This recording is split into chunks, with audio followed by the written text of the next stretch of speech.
विधानसभा का जो चुनाव आज का था 43 असेंबली कॉन्स्टिट्यूएंसीज में वो अभी तक जो रिपोर्ट्स है उस हिसाब से सभी जगह पीसफुली कंडक्ट हुआ है। कुल 15 जिले इसमें शामिल थे। 15 जिलों में ये 43 कॉन्स्टिट्यूएंसीज में ये शामिल थे और इसमें नक्सल कॉन्टेक्स्ट में अगर देखेंगे झारखंड के लिए जो एक सबसे बड़ा चैलेंज रहता है तो मैक्सिमम जो नक्सल एरियाज था वो इन्हीं 15 जिलों में शामिल रहा।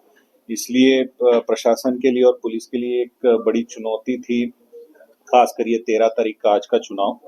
और इसमें जो टोटल हमारे 15,334 बूथ थे उसमें से लगभग 2,249 2249 बूथ्स जो थे उसको नक्सल के पॉइंट ऑफ व्यू से हम लोगों ने काफी सेंसिटिव मानते हुए क्रिटिकल उसको घोषित किया था। और इसके अलावा जो टोटल क्रिटिकल बूथ्स थे वो अराउंड 7851 टोटल आउट ऑफ 15,334 में से ये थे। इन सभी बूथ्स को हम लोगों ने CAPF जो है उसके माध्यम से कवर किया था। 100% कवरेज दिया गया था। जो टोटल डिप्लॉयमेंट हुआ था स्टेट में नक्सल सिनारियो को देखते हुए और बाकी जो सेंसिटिविटी को देखते हुए उसमें केंद्रीय अर्धसैनिक बलों की 600 कंपनियां प्रतिनियुक्त की गई थी। झारखंड की जो आर्म्ड पुलिस है उसकी 60 कंपनियां प्रतिनियुक्त की गई थी।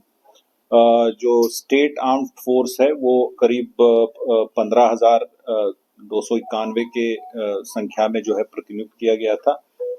होमगार्ड्स भी अराउंड 14,000 के टोटल संख्या में जिलों में डिप्यूट किया गया था।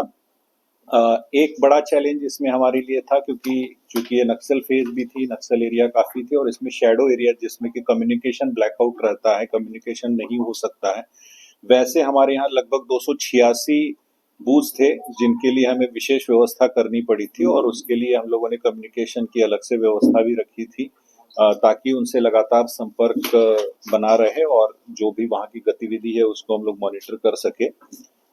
225 बूथ ऐसे थे जहाँ की पार्टीज को हम लोगों ने हेली ड्रॉपिंग के माध्यम से भिजवाया था, जिन्हें हमने P-2 यानी 11 तारीख को और उसके अलावा कल भी 12 तारीख को कुछ बूथों को वहां पे पोलिंग पार्टीज को हमने पहुंचाया था, जो कि घोर नक्सल क्षेत्रों में ये अवस्थित बूथ्स थे, जिसमें मेजॉरिटी चतरा चाईबासा और पलामू, गढ़वा और लातेहार में जो ज्यादा अवस्थित थे।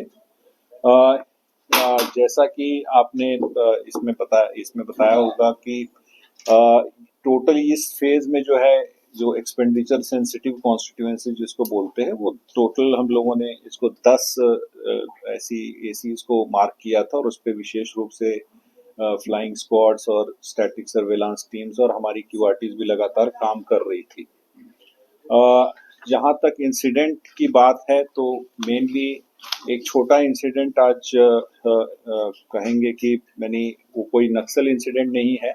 बेसिकली लातेहार में एक ISR था जो लोकेशन था, कैंप था, जहां पे CRPF की टीम पोलिंग पार्टीज के साथ तैनात थी और उनको वहां से मुंडू एक बूथ है वहां पे जाना था। उसी क्रम में एक एक्सीडेंटल फायर उसी टीम के द्वारा हुआ जिसमें कि CRPF के कांस्टेबल संतोष यादव वो गोली लगने से जख्मी हुए थे। इमीडिएटली उनको मॉर्निंग में ही जैसे ही ये खबर यहाँ मिली वैसे ही हम लोगों ने यहाँ से चॉपर डिस्पैच किया और उनका फर्स्ट एड पलामू में हुआ और उसके बाद पलामू से उनको एयरलिफ्ट करते हुए रांची लाया गया और रांची से अभी उनको जो है यहाँ से एयर एम्बुलेंस के माध्यम से जो है दिल्ली भेजा गया है।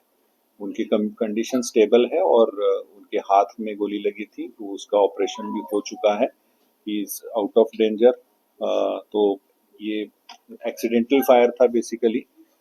आगे का इसमें डिटेल्स अभी वहाँ के कंसर्न ऑफिसर से उनको जांच करने के लिए बताया गया है। जहां तक केसेस से संबंधित है तो अभी तक कुल 6 केसेस दर्ज हुए हैं, जिसमें कि रांची में 3 केस दर्ज हुए हैं। इसमें से एक कांके एसी में हुआ है, एक रांची में, एक हटिया में। और तीन केस जो है वो जमशेदपुर जिला में दर्ज हुए हैं, जिसमें कि जमशेदपुर पूर्वी में 2 केस और जमशेदपुर पश्चिमी में एक केस हुआ है, जिसके बारे में आप अभी जिक्र कर रहे थे। ये जो है मानगो थाने में केस दर्ज हुआ है। कोई मेजर वायलेंस का इंसिडेंट या कोई नक्सल इंसिडेंट नहीं हुआ है। चाईबासा जो कि वर्स्ट अफेक्टेड नक्सल डिस्ट्रिक्ट्स में की श्रेणी में आता है, उसके लिए हमारे लिए एक बहुत बड़ा ये चैलेंज था वहाँ पे चुनाव को शांतिपूर्ण तरीके से कराना। और नक्सलियों के द्वारा भी कुछ एक जगहों पे ये प्रयास किया गया, जैसे कि उनके द्वारा जो है छोटा नगड़ा थाना अंतर्गत जो है कुछ बूथों में जो जाने के रास्ते थे उनको पेड़ गिराकर और उसमें आईडीज लगाकर अवरुद्ध किया गया था। बट फोर्सेस के द्वारा जो है टाइमली उस पर एक्शन लेते हुए उसको हटाया गया, एसओपी का पालन करते हुए आईडीज को निष्क्रिय किया और पोलिंग को फिर उसके पश्चात जो है बहुत सामान्य तरीके से वहाँ संपन्न हुई है। अन्य किसी भी क्षेत्र से कोई नक्सल गतिविधि की ये सूचना या घटना की सूचना नहीं है या अन्य किसी प्रकार की हिंसा की भी सूचना नहीं है। जैसा कि सीईओ साहब ने बताया कि 2 प्रकार से फोर्सेस पार्टी जो है वो पोलिंग पार्टीज लौटेंगी। जो जनरली जो नक्सल क्षेत्र में है वो उनका जो डी इंडक्शन है या उनका जो कल स्ट्रांग रूम में पहुंचने का प्लान है, उसके लिए अलग से व्यवस्था की गई है। उसके लिए अलग से स्पेशल फोर्सेस और जो एरिया डोमिनेशन की कार्रवाई पुलिस के द्वारा की जा रही है और सीएपीएफ्स के साथ कोऑर्डिनेट करके, और बाकी जो पार्टीज है वो आज ही स्ट्रांग रूम में लौटेंगी, तो उसकी भी लगातार मॉनिटरिंग की जा रही है और हर एक घंटे पे उस पर हम लोग अपडेट ले रहे हैं। सभी एसपीज को भी ये निर्देश दिया गया है कि वो खुद जो है स्वयं इसका मॉनिटरिंग करेंगे और लगातार सभी पार्टीज को सेफली स्ट्रांग रूम तक पहुंचाने की कार्रवाई अभी की जा रही है। फोकस हमारा मेनली है जो ईवीएम पोल्ड ईवीएम्स है और जो हमारे पोलिंग कर्मी है उनकी सुरक्षा पे सबसे महत्वपूर्ण हमारा फोकस है और उसी हिसाब से सारी प्लानिंग की गई है और अभी तक सिचुएशन बिल्कुल पीसफुल है। Thank you.